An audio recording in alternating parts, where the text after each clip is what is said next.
Hello everyone, कैसे हो सब। तो दोस्तों, एसएससी सीपीओ आपका 2024 का कैलेंडर आ चुका है। तो इसमें अपन देखेंगे कुछ ऐसी डिटेल्स जो आपको कोई नहीं बताता है। वो डिटेल्स क्या है? देखो, ये सब चीजें तो आपने पहले ही देख ली होंगी कि आपको जो सबमिशन है ऑनलाइन एप्लीकेशन, वो आपको 4/3 से 28 दिन तक सबमिट करना है। और अब की बार जो प्रोसेस है ऑनलाइन सबमिट करने का वो थोड़ा अलग है।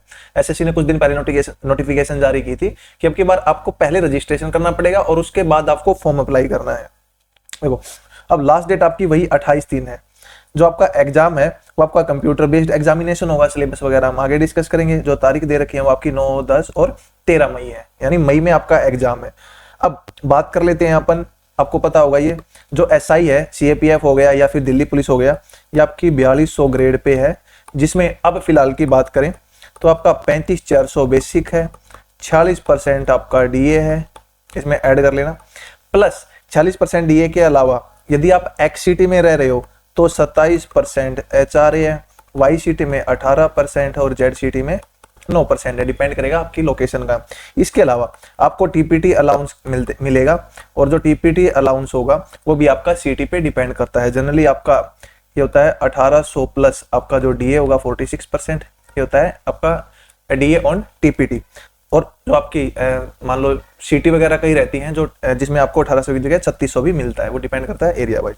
तो यानी इतना कुल मिला के आपका जो सैलरी है यानी ग्रोस सैलरी है वो रहने वाली है। नेक्स्ट, अगर अपन वैकेंसी की बात करें तो सबसे पहले है दिल्ली पुलिस। यानी दिल्ली पुलिस में आपका जो एसआई है टोटल 125 वैकेंसी है। ये बाइफर्केशन है कि आपकी यूआर की ओपन वैकेंसी कितनी है, ओबीसी, एससी, एसटी, ईडब्ल्यूएस कितनी है। तो टोटल 101 ये है। उसके बाद एक्स सर्विसमैन हो गए, एक्स सर्विसमैन आपके जो स्पेशल कैटेगरी वाले हैं, डिपार्टमेंटल कैंडिडेट हैं, उनके लिए भी कुछ वैकेंसी उन्होंने रखी है।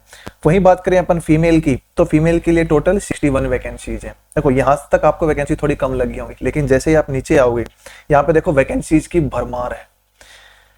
BSF, CISF, CRPF, ITBP, SSB, ये टोटल आपके 5 डिपार्टमेंट और हैं जहां पे आपके एसआई की सिलेक्शन होती है। यहाँ पे देखो टोटल वैकेंसी आप देखोगे ये 4001 है, यानी टोटल वैकेंसी 4001 है आपकी, मान के चलो।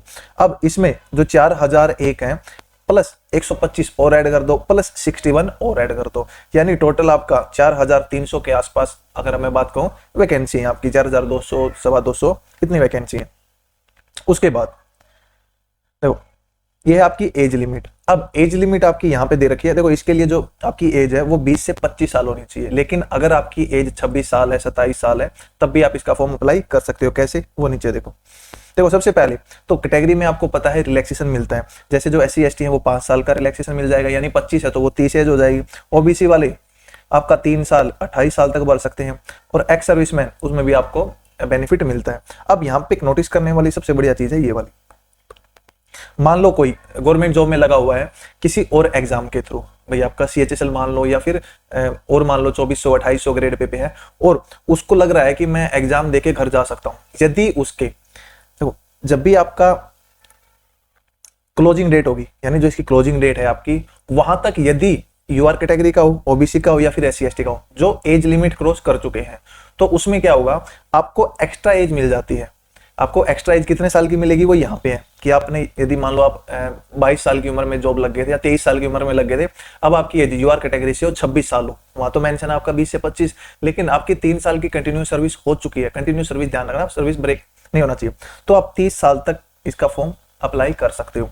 ऐसे ही ओबीसी वाले हैं वो 33 साल तक और SC ST वाले 35 साल तक, यदि उनकी जो लिमिट है, अपर लिमिट है, वो एज जा चुकी है, लेकिन वो पहले से जॉब में है। उसके बाद देखो कुछ और बातें हैं जो अपने को ध्यान देने। ये वाला देखो, अगर कोई पर्सन है वो अपॉइंटमेंट EWS या फिर रिजर्वेशन EWS के लिए, तो उसको इनकम और एसेट सर्टिफिकेट है, भाई वो EWS कैटेगरी में आ रहा है, वो फाइनेंशियल ईयर 24-25, ये ध्यान रखना यहाँ पे किस फाइनेंशियल ईयर के लिए अपने को बनाना है, क्योंकि अपन जो एग्जाम भर रहे हैं अभी, जो अपना एग्जाम होगा वो आपका 25 में होगा, तो यानी 24-25 में होगा फाइनेंशियल ईयर में। तो 24-25 में तो उसी ईयर के लिए, यानी जिस ईयर आपका एग्जाम है उसी ईयर के लिए आपको सर्टिफिकेट बनवाना है। गड़बड़ यहाँ पे कई बार जल्दबाजी में अपन कर जाते हैं कि सर्टिफिकेट वो पहले की डेट का या फिर बाद की डेट का बनवा लेते हैं।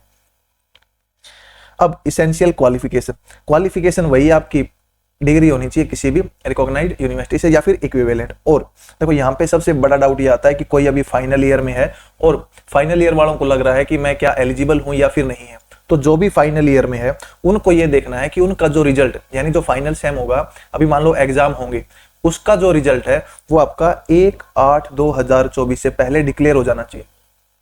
1/8/24 से पहले डिक्लेयर होना चाहिए, और जिसमें आप क्लियर घोषित हो जाने चाहिए।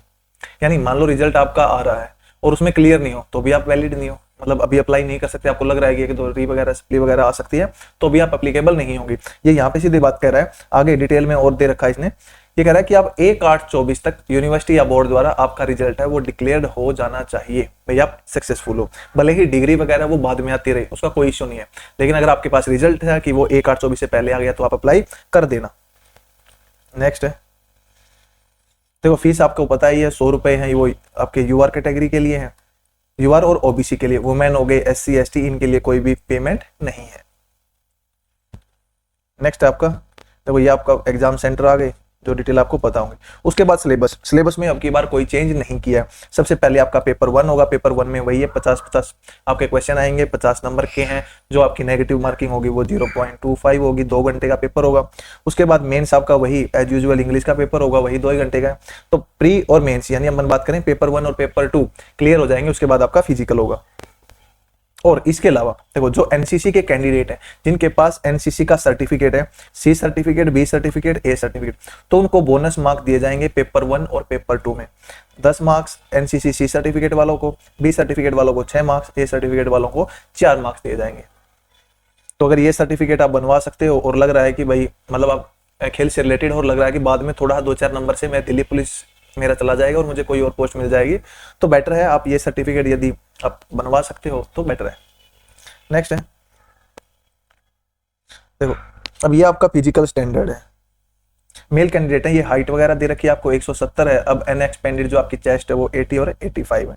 उसके बाद जो हिल एरिया वगैरह उनके लिए हाइट आपकी अलग अलग है। अब फीमेल कैंडिडेट के लिए 157 है, तो यानी आप तभी फॉर्म अप्लाई करना जब आप इस क्राइटेरिया को फुलफिल कर रहे हो। जो मेल है उनकी हाइट 170 सेंटीमीटर या उससे ज्यादा होनी चाहिए, और जो फीमेल है उनकी 157 या इससे ज्यादा होनी चाहिए। उसके बाद ये वाला प्रोसीजर वही है जो पहले होता था। सबसे पहले आपको देखो, सबसे पहले आपका ये होगा 1.6 किलोमीटर रेस होगी 6.5 मिनट में। उसके बाद आपको जैसे ये खत्म होगी 100 मीटर रेस 16 सेकंड में आपको भागना है। उसके बाद आपका लॉन्ग जंप होगा और फिर हाई जंप होगा, और फिर आपका शॉर्ट पुट है 4.5 मीटर इन 3 चांसेस। ये वही फिर मेल के लिए अलग है, फीमेल के लिए आपका अलग क्राइटेरिया, ये आप नोटिफिकेशन में देख सकते हैं। उसके बाद मेडिकल एग्जामिनेशन के लिए वही करें। देखो जो क्वालिफाई होंगे पेपर 2 में उनका मेडिकल एग्जामिनेशन लिया जाएगा। अब मेडिकल एग्जामिनेशन में भी कई को ये डाउट रहता है, मान लो कोई ओवरवेट है, कोई अंडरवेट है, या फिर कुछ दिक्कत आ रखी है। और हाँ, यहाँ सबसे बड़ी बात है, यहाँ पे टैटू वगैरह के लिए कह रखा है। देखो टैटू यदि आपके धार्मिक है, कई लोगों ने टैटू बनवा रखे होते हैं, तो यदि वो रिलीजियस टैटूज हैं तो आप अप्लाई कर सकते हो। लेकिन इसमें आगे दे रखी है कि आपका जो 1/4 है, जो आपका जो पूरा एरिया है वो, यानी उसका डायमेंशन दे रखा है कि वो एरिया कितना होना चाहिए आपका। आगे पढ़ेंगे अपन वो भी। आई साइट वही आपकी 6/6 आपकी बढ़िया होनी चाहिए, और 6/9 आपका मतलब चल जाएगा, 6/9 तक भी आपका आई साइट। और हाँ, और यहाँ पे आपका मेन प्रॉब्लम होती है इसमें सबसे ज्यादा कलर ब्लाइंडनेस की। यदि आप कलर ब्लाइंड हो तो यहाँ पे नहीं चलेगा, कलर ब्लाइंड नहीं होना चाहिए कोई भी बंदा। नेक्स्ट है, क्योंकि मेन यहाँ पे कलर ब्लाइंडनेस ही आपकी चेक की जाती है। देखो ये टैटू कह रहा है, अब टैटू है, देखो रिलीजियस सिंबल वगैरह है, फिगर वगैरह है तो परमिटेड है। उसके बाद लोकेशन है, ये आपको दे रखा है कि साइड कहाँ कहाँ लोकेशन होनी चाहिए। और साइज है 1/4 of the particular part. Elbow पे है तो 1/4 से कम होना चाहिए, आपका हैंड पे है तो भी 1/4 से कम होना चाहिए। उसके बाद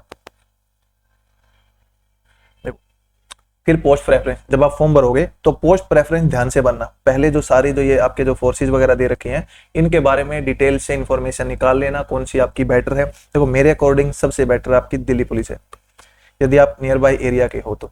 और दिल्ली पुलिस के बाद जो सबसे बढ़िया है वो है बीएसएफ। तो इन दो को प्रायोरिटी में आप ऊपर ही रखना, ये सबसे बेटर है।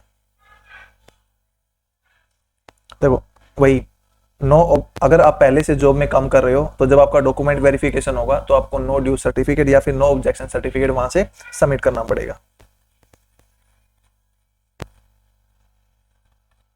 तो अब की बार कुछ चेंज किया इन्होंने फॉर्म में, वो चेंज क्या वो मैं बता देता हूँ। प्रोसीजर में क्या चेंज है, देखो सबसे पहले आपको 2 पार्ट में फॉर्म भरना है। सबसे पहले पार्ट 1 है, एक टाइम आपको रजिस्ट्रेशन करना है।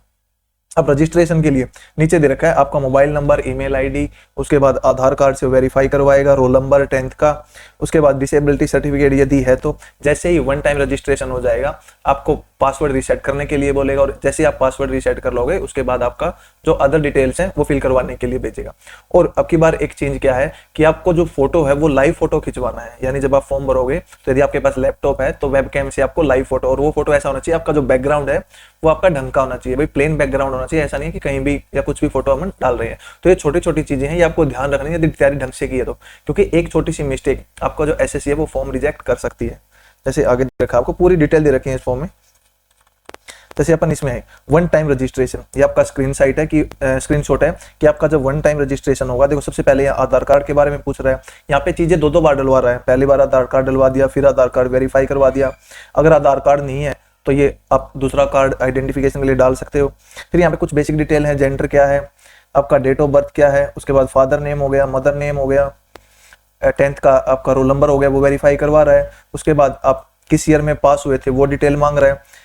हाईएस्ट एजुकेशन ऑफ क्वालिफिकेशन, यदि आपने डिग्री कर रखी है तो आप मान लो किसी ने डिग्री के बाद भी आपका पोस्ट ग्रेजुएट कर रखी है तो उसकी डिटेल डाल देना।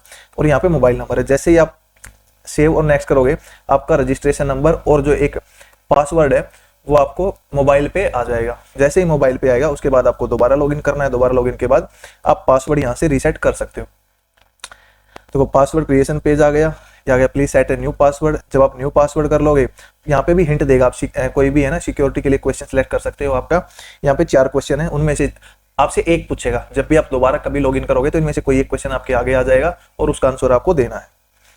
तो जस्ट सिक्योरिटी पर्पज के लिए किया है। देखो अब दोबारा आप लॉगिन करोगे, ये आपका एडिशनल डिटेल पेज, यानी पहले तो अपन एक बार रजिस्ट्रेशन कर लिया, अब वहां पे अब अपने को एडिशनल डिटेल भी डालनी है। एडिशनल डिटेल में कैटेगरी आ गई, नेशनलिटी आ गई, आइडेंटिफिकेशन मार्क आ गया और डिसेबिलिटी वगैरह है, एड्रेस वगैरह यहाँ पे पूछ रहा है, परमानेंट एड्रेस, प्रेजेंट एड्रेस। और एड्रेस का हमेशा ध्यान रखना ईमेल आईडी का, यदि आप किसी कैफे वगैरह से फॉर्म वगैरह भरवा रहे हो तो ध्यान रखना जो आपकी ईमेल आईडी है वो आप खुद की डालना है। ईमेल आईडी ऐसा मत करना कि उस कैफे वाला अपनी ईमेल आईडी डाल रहा है, तो कल को जो भी नोटिफिकेशन ईमेल के थ्रू आपको रिसीव होनी होगी वो नहीं होगी।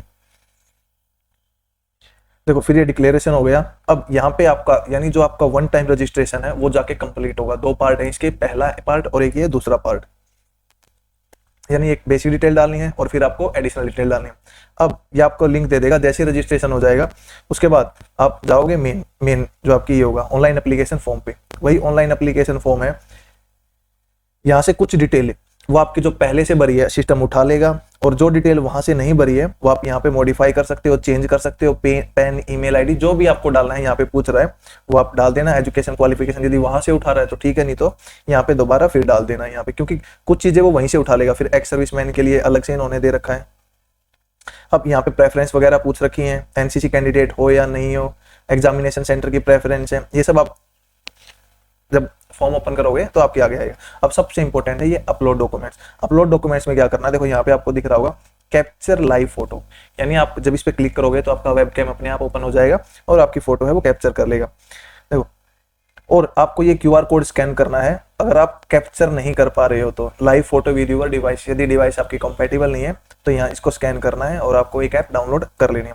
उसके बाद फिर आपको सिग्नेचर भी अपलोड करनी है, सेव एंड नेक्स्ट कर देना। ये आपको लाइव फोटो का दिखा रखा है कि लाइव फोटो आपको ऐसा दिखेगा कुछ, और ये आपकी वही फिर इन्फॉर्मेशन हैं जो अपने पहले भी देखी थी, डिस्ट्रिक्ट वगैरह है, एजुकेशन क्वालिफिकेशन है, एक्स सर्विसमैन की स्टेटस है, और लास्ट में डिक्लेरेशन। जैसे डिक्लेरेशन कर दोगे आप पेमेंट की तरफ चले जाओगे। तो एक बार नोटिफिकेशन गो थ्रू जरूर हो जाना फॉर्म अप्लाई करने से पहले, और किसी को कोई डाउट वाउट हो तो आप डायरेक्ट मुझसे पूछ सकते हो, मैसेज कर देना, कमेंट कर देना, या टेलीग्राम पे भी आप ऐड हो जाना।